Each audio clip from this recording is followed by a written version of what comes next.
The following is a production of Stevenson Media. Want to tip the host? Just scan the QR code or click the link in the description. Get a free Houston Sports State of the Union podcast t-shirt with a donation of $50 or more. This is the Houston Sports State of the Union podcast.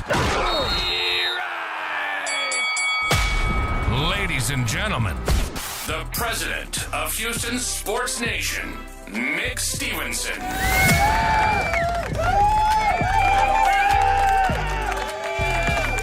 My goodness, thank you so much, and please be seated, my fellow Houstonians.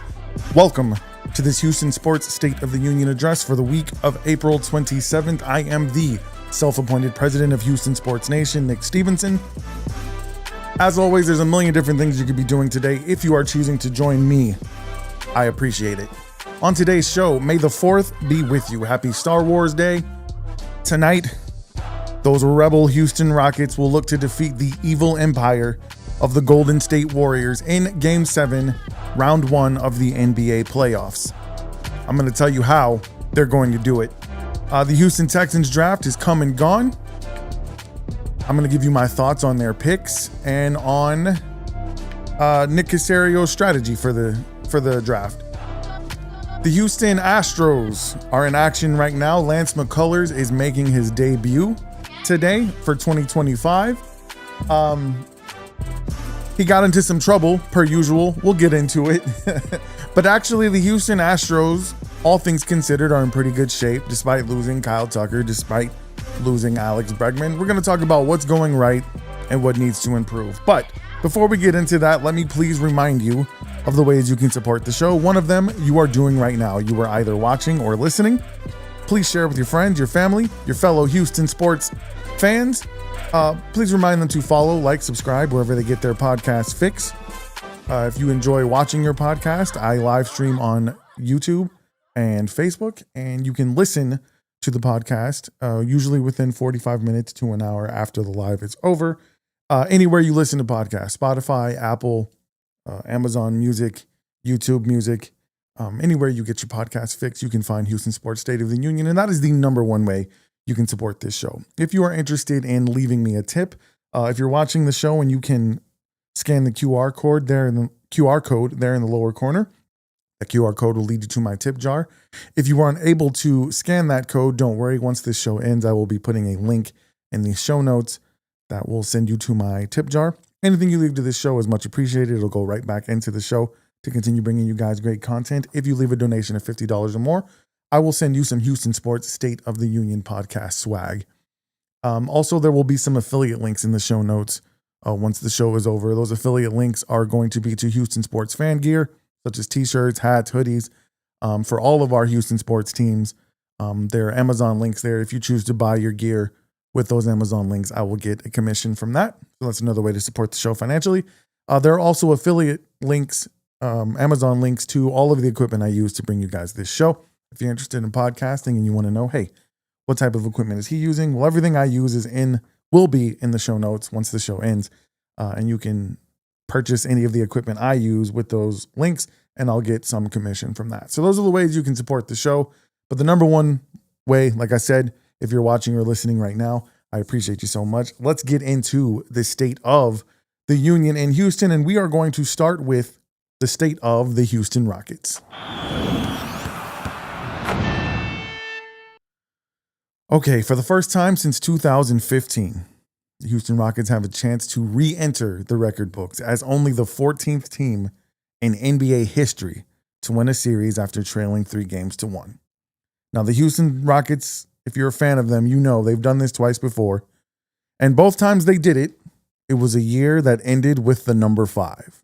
Now, this is supposed to be my non-superstitious year, but I can't help but want to maybe draw on that coincidence that this is 2025 and the Rockets have a chance to make history again. The first time they did it was in 1995 versus the Phoenix Suns. Famously, Mario Elie kiss of death in the corner, with a corner three, put the Phoenix Suns out of their misery. Ironically, a few short years later, Charles Barkley joined the Houston Rockets because he figured if you can't beat them, join them. That was actually the second time that the Rockets had defeated them after being down. In 94, they were down 2-0 after losing the first 2 games at home. They came back to win that series. In 2015, the Los Angeles Clippers were victim to the Houston Rockets, coming back from a 3-1 deficit. Ironically, it was game 6 that the Rockets were down by, I believe, 20 points when they made their miraculous comeback with James Harden actually on the bench. And ironically, a few short years later, Chris Paul joined the Houston Rockets because he figured if I can't beat them, join them. So here we are in 2025. The Houston Rockets have an opportunity once again to make history. Will this young Rockets be able to pull it off? The first thing I want to do is I want to talk about how we even got here. Let's talk about how, after being on the brink of elimination, the Houston Rockets were able to get us to where we are, to having a game 6 tonight. I had the privilege of doing the game recap of game 6 for the Dream Shake, which if you guys do not subscribe to thedreamshake.com, please do.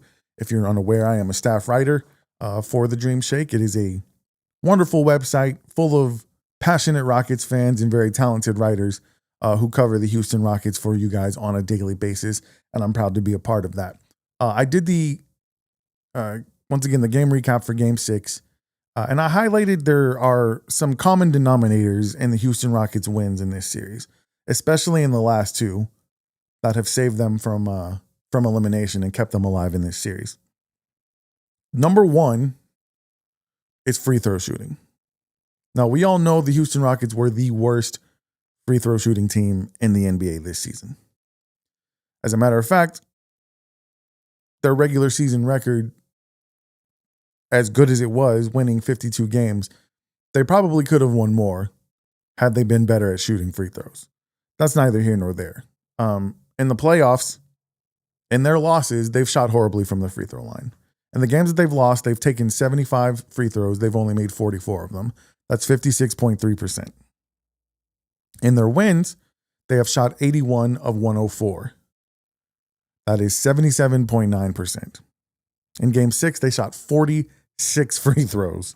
Now, much of that is because Steve Kerr is having to relinquish himself to the strategy of hacking Steven Adams, which, in all honesty, when he began doing that, I felt like the Golden State Warriors were cooked. That is a strategy you use when you feel like I can't prevent this team from beating me in any other way.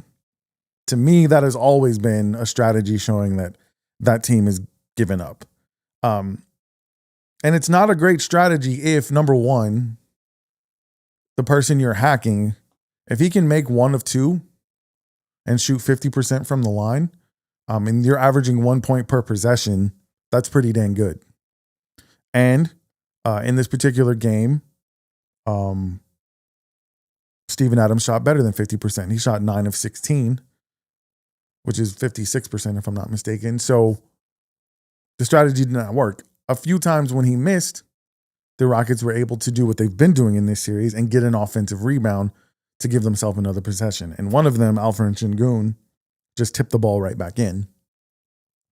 But they shot 46 free throws in game 6, and they made 33 of them. That's 71.7%. Long story short, as we saw all season, when the Rockets make their free throws, they win. And matter of fact, they don't only win, they usually blow people out when they're making their free throws. So that's been a huge turnaround in this series. You look at the games where they've lost, once again, they're shooting barely 50% and just over 50%, and they're shooting in the high 70s in the games that they win. So honestly, what that tells me is regardless of the outcome of this series, free throw shooting is something this team has to get better at moving forward. The biggest issue for them really is that their best free throw shooters just don't get to the line enough. Starting with Jalen Green, and I'm going to get into him a little bit later because I've had a lot of online discussions about Jalen Green. You guys know I've been a ardent Jalen Green supporter, but I'll get into him in a little bit. But their best free throw shooters don't get to the line, and they've got to change that. Right now, Alperen Sengun and Amen Thompson are the main players getting to the line, and both of them barely shoot 60% from the line. And that's just not going to cut it. So regardless of what happens in this series, if they don't make their free throws tonight, based on what's happened in this series, they're probably not going to win. If they're able to make free throws, I think they have a really, really great chance. The other thing that has been a common denominator in the Rockets' wins in this series is turning defense into offense. In Game 6, the Rockets held the Warriors to 3 of 19 shooting in the fourth quarter until Steve Kerr waved the white flag, put in his bench, and then the bench in the last 2 minutes. I mean, the Rockets were just letting them do whatever they wanted because the Rockets got up by as much as 17 in that fourth quarter. Their defense has been great all season, great all playoffs. But in that fourth quarter and in their wins in this series, their defense has been elite. And the biggest thing is that they're creating turnovers. And the Rockets wins, they're creating 15 turnovers per game. And in those games, consequently, they're shooting 48% from the field because they're getting points off of those turnovers. They're being able to run in transition, get easier points. In their losses, they're forcing less than 10 turnovers per game. So long story short, once again, when the Rockets force turnovers and they score in transition, they win. This is what we know. It's what they've done all year.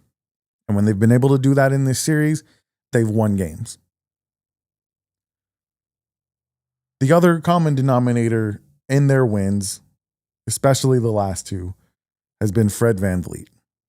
In the last 3 games, Fred VanVleet is averaging 26.7 points, 5.3 assists, and 3.7 rebounds. In Game 6, he had 29 points on 7 of 13 shooting. He was 6 of 9 from the three-point line, 9 of 9 from the free throw line. He had 8 rebounds, 8 assists. Dude has been lights out, and he is the embodiment of why you need a professional, why you need a veteran on a young team that's in the playoffs for the first time. That's the reason you bring a person with championship experience. The man has no panic in him. And listen, when the Rockets were down 3-1 and you're all talking about how Ime Udoka needs to start Reed Shepherd and Cam Whitmore, Fred VanVleet was just biding his time. And he showed that he is worth every penny of that $128 million that the Rockets gave him a couple of summers ago. That's the reason he's here. What he's done in the last 3 games, really, because even in Game 4 that they lost, he played great. But that's why he's here. It wasn't just to teach the young Rockets how to win in the regular season, which he did. And it wasn't just to get the Rockets to the playoffs for the first time in 5 years, which he did. But he is here to come up in the big moments and show these young players how to keep poise in the most tense of situations that they're going to face in the playoffs. And that's what they did. In Game 6, going into the fourth quarter, they were only up by 2 points. The Warriors had scored 36 points in the third quarter, and they were on a little bit of a run. And immediately, what happens? Fred VanVleet gets a 4-point play. The Rockets defense steps it up, and they hold the Warriors to 13 points in the quarter, all the way up till the 2-minute mark when, once again, Steve Kerr just waved the white flag for the second game in a row. Fred VanVleet has been huge. So everybody who's been crying, why did we sign him? He's overpaid. He's making too much money. Everybody wants to trade him, get rid of him next year. I guarantee you, after this series, Fred VanVleet is going to be a Houston Rocket next season. Is he going to opt into the final year of his deal? Or will he opt out and restructure a new contract with a few more years on it? I think that would be a good idea. But those 3 things are the reasons that the Houston Rockets have an opportunity once again to make history and come back from this 3-1 deficit. If for some reason, either one or a combination of those 3 things that have been the formula for winning and coming back in this series don't happen, Ime Udoka said it himself. Even in the games that we played poorly, we played good enough defense, we could have won them. We were in them. The games that we've played well, we've pretty much blown this team out. The Houston Rockets are the better team, they're the least experienced team, and they're gaining experience as they go. But if for some reason free throws aren't happening, turning defense into offense isn't happening, Fred VanVleet for some reason has his struggles offensively, I guarantee you the Golden State Warriors are going to be keying in on him now that he's scored 25 plus in the last 3 games. Somebody else is going to have to step up. And I'm looking at Jalen Green. Now, you all know I've been a very fierce Jalen Green defender. In game 6, he only scored 12 points, but he was a plus 20 on the floor. And to me, that's the kind of quote unquote bad game that he needs to have. Whenever he's not scoring on any particular night, he needs to be able to affect the game in other ways. The problem is, before game 6, and other than game 2, I'm going to be honest with you, I love Jalen Green, but he's been horrible. Turning the ball over, not being aggressive, not getting to the foul line. He's played good defense, but you can tell when he's not impacting the game on the offensive end, he's just not as locked in defensively. I'm not saying he's played bad defense in this series because he hasn't. But game 6 was a perfect example of, I believe he was only 3 of 8. Like I said, had 12 points, got to the free throw line a couple of times, which he's got to do a better job of doing. But he impacted the game in a positive way. That's why he was a plus 20 on the floor. That's the type of quote unquote bad game, but he's got to stop having quote unquote bad games. All of the great NBA scorers in NBA history have gotten to the free throw line. James Harden's the second best Rocket who ever lived. I know a lot of you guys hate him, but it's the truth. He didn't score 36 points a game because he was always hot. Steph Curry doesn't score the way he scores because he's always hot. He has hot streaks, and Steph Curry used to get to the free throw line. He doesn't really as much anymore. But that's how James Harden scored 36 points a game. He got to the free throw line. On the days he wasn't shooting the ball well, he attacked the basket, seeking contact rather than trying to avoid it. And that is not what Jalen Green does right now. Every time Jalen Green goes to the basket, he wants to do the up and under, he's trying to avoid the contact to score rather than seeking the contact and then scoring through it. Part of the reason he may not be strong enough to do that right now as a basketball player. Look, dude's stronger than me, I guarantee you that.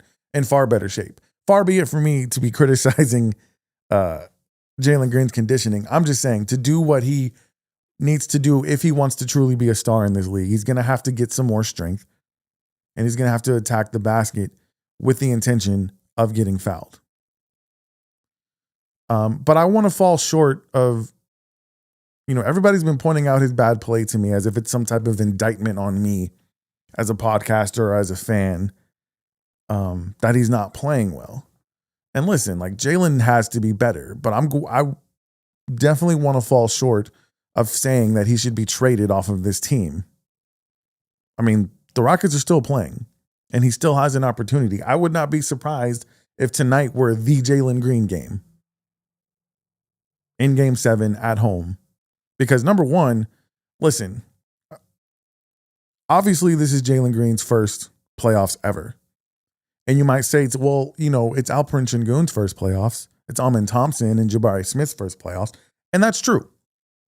But number one, the Warriors are not guarding either of those guys the way they're guarding Jalen Green. Now, Alperen Şengün, they're just putting the best defender on the floor on him, which is a challenge. Usually it's Draymond Green, and he's gotten some on Jalen Green for the most part. Draymond Green. For the most part, Draymond Green's actually done a decent job on him. He's taking advantage of the times that Draymond is not on him. But he's not really getting doubled. He's being played the way that they're playing him, and that's, he's been able to be successful against it. The Warriors are playing Jalen Green pretty much the same way the Rockets are playing Steph Curry. Every time he comes off of a screen, they're switching and blitzing him. And to be fair, he's got to make better decisions in that situation. Like, his decision making hasn't been great. But once again, this is his first time in the playoffs. Jabari Smith, he went to Auburn. He played in the NCAA tournament. He's played in big games in the SEC. He's played in Kentucky. He's played with the bright lights on. Alperen Şengün has been a professional basketball player since he was 15 years old.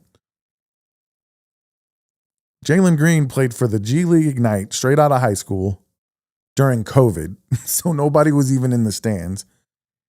And the G League Ignite, that team doesn't even exist anymore because of the fact that it wasn't doing what it was intended to do, and that was preparing young players who wanted another alternative to college for the NBA. And they just were not having success. I mean, Jalen Green is probably the best player to come off of the Ignite. Jonathan Kuminga, perhaps the second best. They just were not producing the results that they hoped. But Jalen Green has never played in anything to the scale or anything close to the scale of what he's facing in the playoffs, other than maybe the in-season tournament. And I'm not making excuses for him. Like, this dude has to be better. But he's 23 years old, man. His career is nowhere close to being defined. And listen, the Warriors have done a good job on him. In game 1, they were blitzing him off of those picks. They were throwing 2 people at him. He wasn't making great decisions. That's why he was turning the ball over. And he didn't have a good game. And that kind of made Golden State think to themselves in game 2, okay, maybe we don't have to worry about Jalen Green. Well, they didn't put that kind of pressure on him, and he scored 38 points. So the Warriors said, you know what? Let's keep guarding him the way we guarded him in game 1. And they have been. Now, don't get me wrong. He's got to be better. They've been doing the same thing to Fred VanVleet since game 4. When he got hot, they're blitzing him off the pick. But Fred VanVleet is a champion. He's experienced. He's done this before. He's more patient.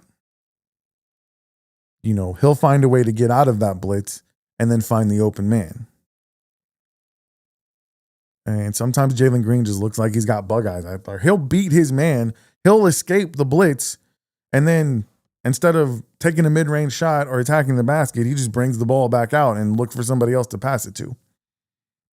And look, man, I understand how that looks. And if he's going to be an all-star, if he's going to be the man, which I think is overrated, but if he's going to be one of the top players, that closer that everybody says the Rockets need, then he's going to have to be more aggressive. But he's even said that himself.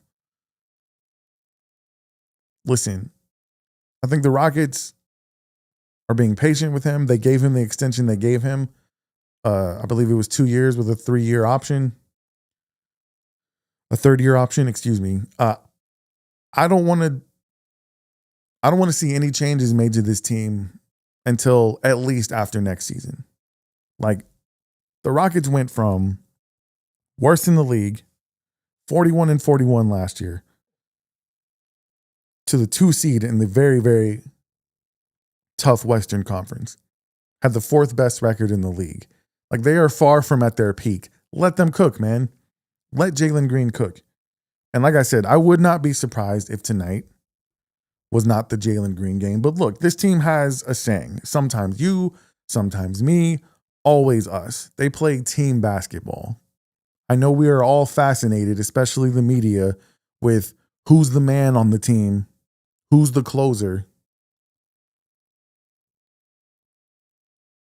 On any given night, it could be any Houston Rocket. I want to shout out Jabari Smith Jr., who was starting and playing very well before he broke his hand, came back, he's accepted his role, and he has flourished in his role coming off the bench. And he's been huge with shooting, rebounding, defense. The Rockets' future is extremely bright, man. That's why I say, regardless of what happens tonight, the state of the Houston Rockets is strong. Absolutely. All right, guys, let's go ahead and move on to the state of the Houston Texans. All right, the Houston Texans draft is come and gone. There are 9 new Texans players after the dust settled. Jaden Higgins, wide receiver out of Iowa State. Ariante Ursery, offensive tackle from Minnesota. Jalen Knoll, wide receiver, Iowa State. Jalen Smith, cornerback, USC. Woody Marks, running back, USC. Jalen Reed is a safety out of Penn State. Graham Mertz, quarterback, Florida. Keontae Hamilton, defensive tackle, Rutgers. And Luke Lackey, tight end, out of Iowa. Okay, when this draft was over, I gave a similar grade to what a lot of draft experts were giving the Texans. I gave them a B. I like that they found multiple playmakers with speed on offense to give CJ Stroud somebody to throw the ball to. I like that they added depth to what's probably already going to be a really, really good defense. You did address the offensive line with Ariante Ursery in the first 3 rounds, like I expected. But I want to be fair. I wanted them to draft more than one offensive lineman. If you guys watch or listen to the Twin Toros podcast with myself and my good buddy Ruben Calavillo, both of us wanted them to at least double dip on the offensive line. And I also want to be fair to the Texans. There were multiple reports that said the Texans were trying to move up in the first round. But if you listen to our Twin Toros episode right before the draft, we went through a list of players we were hoping would be Houston Texans after the draft was over. And in the first round, those players started coming off the board very, very early. My number one guy I wanted was Kelvin Banks Jr. He went off number 9 to the Saints. Probably my second offensive lineman was Tyler Booker. He went 12th to the Cowboys. Matthew Golden was the number 1 receiver that Ruben wanted. He went 23rd to the Packers. And then Donovan Jackson was the offensive lineman that Ruben wanted, and he went 24th to the Vikings. So it wasn't surprising to me that the Texans moved out of the first round after everybody I thought they should take was gone. I said repeatedly that I hope they did not take Josh Simmons from Ohio State because those lower extremity injuries on a football player just scare the crap out of me, especially on an offensive lineman. And coming onto an offensive line that has already had injury issues, I was glad they didn't take Josh Simmons. Now, I won't lie. When the Chiefs took him at 32, it made me pause for a minute because, I mean, it's the Chiefs. There's not a whole lot they've missed on in the last few seasons. So, you know, there was a wide consensus that if Josh Simmons had been healthy and not had the knee injury, he would have been the top tackle in the draft. And I guess the Texans saw it differently, or at least they didn't want to take that chance. You know, they took the chance a few years ago on Derek Stingley, who had an injury history, and that worked out for him. But I think the Texans know that the offensive line is something that they got to get right. And so, you know, in the third round, Ariante Ursery was the pick. When he was picked, he told Nick Casario that they got the best tackle in the draft. I hope he's right. I hope he comes in and he's amazing and he can play somewhere on this line immediately. But look, man, I'm just a podcaster. I have to trust the strategy of Nick Casario until he gives me a reason not to. He's been a very good GM when it comes to drafting for this team so far. And it's shown in the fact that they have multiple young draft picks that are now really good players that they're giving second contracts to. So after they got out of the first round, in the second round, I wasn't surprised that they picked wide receiver. They went with Jaden Higgins at number 34.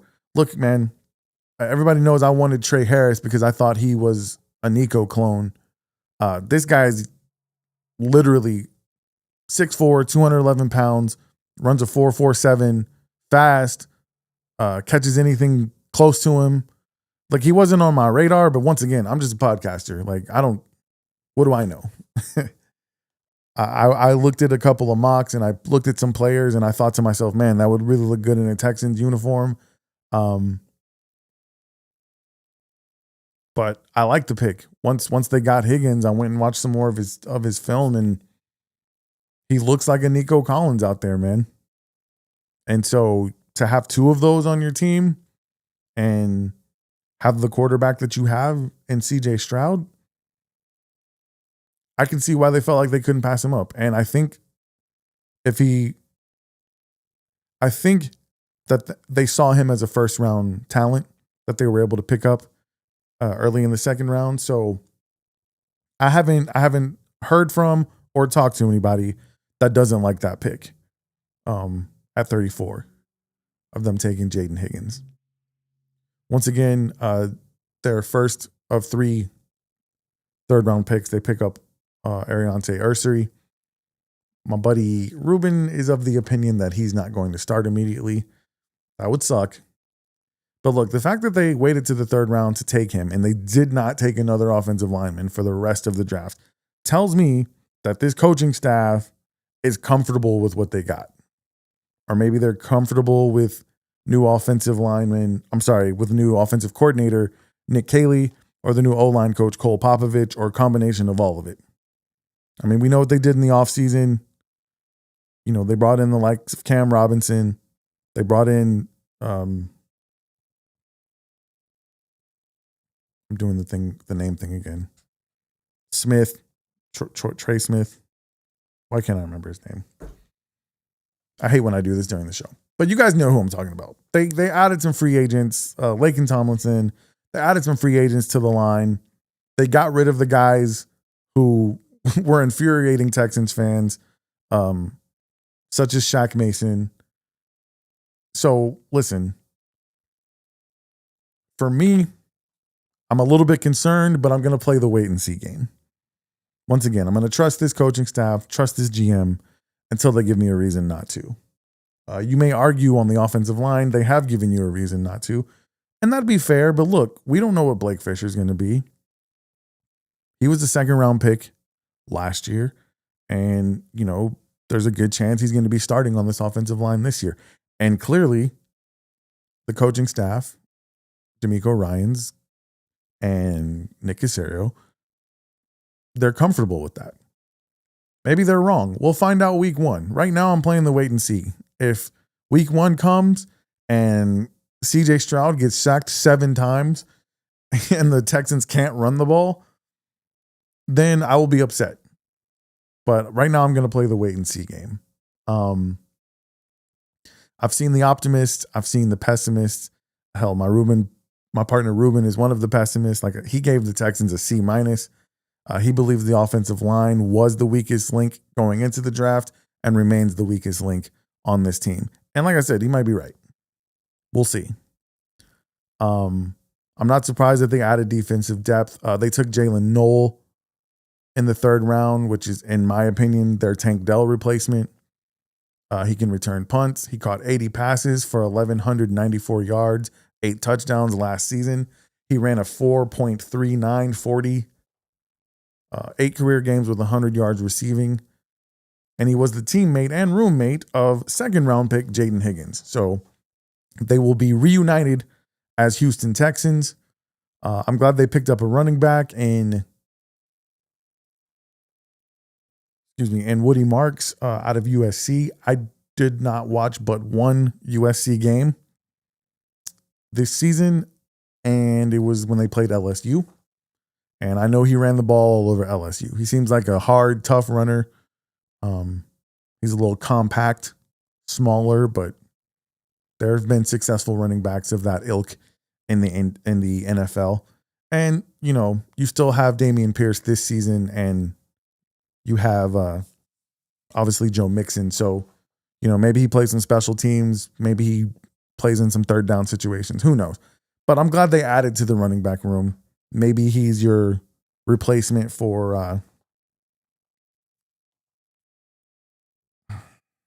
I'm doing the name thing again.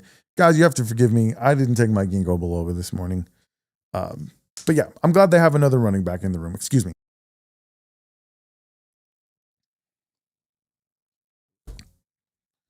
Oh man, Alzheimer's. It sucks, guys. No, but overall, I say the state of the union for the Houston Texans is strong, man. I'm optimistic. Back-to-back 10-win seasons from a team that was in the basement of the NFL. I'm optimistic that this team is headed in the right direction. And so for that reason, I say the state of the union for the Houston Texans is strong. Really quick, I want to do the state of the Houston Astros. You guys will notice my Astros graphic needs some updating in just a moment. Yeah, I'll work on that. I have Alex Bregman in my Astros graphic still. Right now, the Houston Astros are taking on the Chicago White Sox, and Lance McCullers is making his first start in 2 years. The Astros currently lead 2-0. And you guys know how my man Lance McCullers likes to do. He likes to get himself in a jam and then miraculously pull himself out of it. Well, he's done that a couple of times. Right now, he's got 2 outs, bottom of the 4th. Looks like a man on third. And he's in a 3-2 count with the number 9 hitter, Joshua Palacios. If you guys are watching the Astros game right now and tuning into this at the same time, appreciate it very much. If you're not, if you're listening to this after the fact, hopefully the Astros will be able to hang on to this win. Look, the Astros are 17-15. They're 3 games back of the Mariners in the division. They're tied with the... Are we supposed to call them the Sacramento A's this year? Because they're playing in Sacramento? Hey, my man Ricardo Palacios just popped up. He said it's been rough watching. Bro, that is a Lance McCullers pitching outing. How many pitches has he thrown? He's in the 4th inning. He's probably thrown like 100 pitches by now, huh? Look, man, he's got to get back into the groove. But back to what I was saying. They're tied with the A's. I don't know if we're supposed to call them the Sacramento A's or the soon-to-be Las Vegas A's. I don't know what we're supposed to call them. Are they keeping their name when they go? Yeah, he just pitched his 87th pitch, and it was a ball. So now he's got runners on the corners, and I think they're pulling him. Yeah, looks like Lance is done. After 86 pitches, he goes 3 2/3. Did not allow a score, though. But he's got 2 men on that he's responsible for, so we'll see what happens. But yeah, I feel like overall the Astros, all things considered, are still in a pretty good spot. I've said multiple times that I thought the Astros would be a good, not dominant baseball team. And so far, that's what they've been. I am a little bit worried about their starting pitching. I'm not going to lie. Other than Hunter Brown, it's been kind of yikes. Fromber's been bad. Got a +5 ERA. He's 1-4. Arrigetti's not been good. Wesneski's been pretty good, but he's supposed to be your 5th guy. Blanco has a 5 ERA so far. And look, I've said this multiple times. The Astros have been slow starters the last couple of seasons.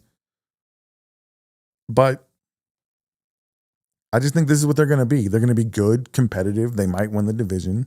They're definitely a wild card caliber team, which for a lot of teams and a lot of fans is fine. But if you're a Houston Astros fan, that's kind of a step down from what we've been used to. But that's okay with me. Like, for me, listen, I am still riding high on the wonderful decade of Astros baseball we've just enjoyed and are still enjoying. Like, the Astros, I think they're going to be fine. There are some bright spots on this team. Hunter Brown is 5-1 with a 1.67 ERA and a .88 whip. That is Cy Young stuff right there. Jeremy Pena is hitting 281. He's got a .769 OPS. I like that. Keep that up. Got 4 home runs, I think 12 RBIs. That's good. Yesterday, Jake Myers lost his mind, hit 2 home runs, had a triple and a double. Look, I talk about the bottom third of the lineup all the time. Like, those are the guys who are going to determine whether or not the Astros are successful. I know right now Diaz is not hitting. That does concern me a little bit because he doesn't have the track record that somebody like Yordan Alvarez, who is struggling with the bat right now. I think Yordan Alvarez is going to be fine. Christian Walker, I think Christian Walker is going to be fine. Diaz worries me a little bit because, like I said, he's young. He doesn't have the track record of those other guys. But all in all, I think they're going to get better. Listen, man. The Astros get out of the inning without allowing a run. Beautiful. Beautiful. Listen, I don't get stressed out about the Astros It's been a long time since I was stressed out about the Astros. I would say the 2019 World Series was the last time the Astros really stressed me out.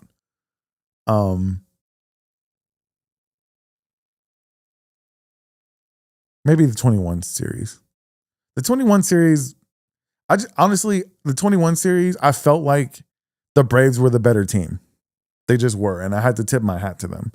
In 2019, the Astros were definitely better than the Washington Nationals and should have won that series. I don't get stressed out about the Astros, man. Like I said, I'm still on the high of 2 World Series wins, the dominance for a decade. If they didn't make the playoffs this year, I wouldn't be mad. Ricky says it's a roller coaster of emotions. It is. It is a glass case of emotion when you're watching Houston Astros baseball, especially when my man Lance McCullers is on the mound. But it's good to see him back, man. I mean, look, say what you will about Lance McCullers. He got injury history in college, which is one of the reasons the Astros were even able to get him and Carlos Correa in the same draft. So, he's had some really, really good moments for the Astros. He's had some really, really bad moments. I think the dude loves baseball. I think he loves this city. And it's good that he's back. Listen, the starting pitching needs something. They need him to go longer than 3 2/3. But, it's his first time back. He didn't give up any runs. I say it's successful, And the Astros have had some good play out of their bullpen.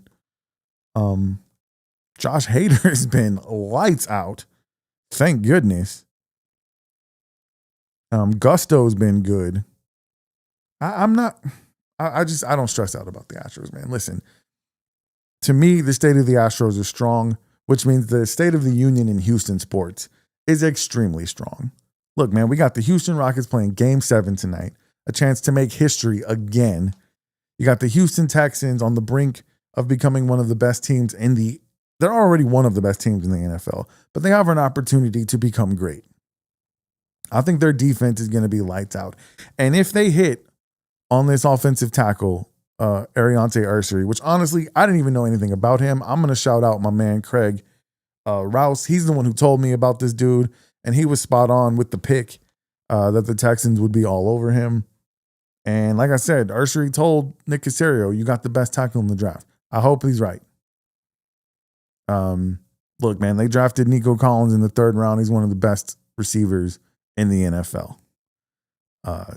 They got it right with Will Anderson. They got it right with CJ Stroud, Jalen Petrie. I mean, the list goes on and on. Derek Stingley Jr., Kamari Lassiter. I wanted them to take Kool-Aid McKinstry. I was so wrong on that one.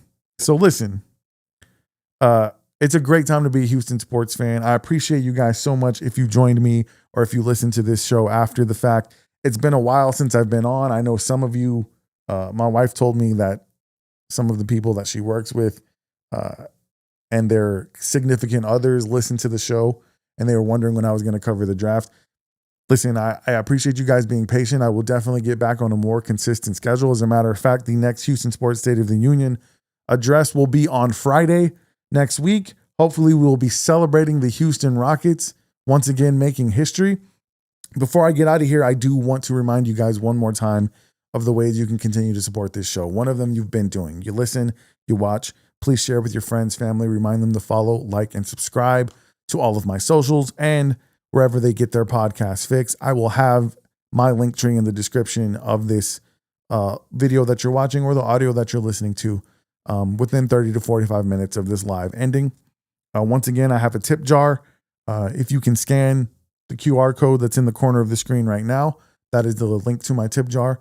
I will put the link in the show notes once this live is over. Anything you leave me goes directly back into the show. And if you leave a donation of $50 or more, I will send you some Houston Sports State of the Union podcast swag. Please remember to screenshot your donation and send it to me either at hsstateoftheunionpod@gmail.com. If you follow me on socials, you can send it to my DMs. If you got my phone number, you can text it to me. That way I know, because it's an anonymous. When you leave a tip, it doesn't tell me who it is, but I'd love to send you guys some Houston Sports State of the Union podcast swag to thank you for your support. There will also be some affiliate links for Houston Sports fan gear and all of the equipment I use to bring you this show. That's another way to support the show. And I appreciate you guys so much. If you took the time out of your day to either watch this video or listen to this audio, I cannot thank you enough. I love you guys so much. I'm going to see you next Friday. In the meantime, I want you to stay 10 toes down for the H. I love you. Good night. This has been the Houston Sports State of the Union podcast, hosted by Nick Stevenson. Tune in next week for more news and analysis of your favorite Houston teams. Please follow the show on Facebook, Instagram, the app formerly known as Twitter, if that's even really still a thing, and don't forget to subscribe to our YouTube channel for more content.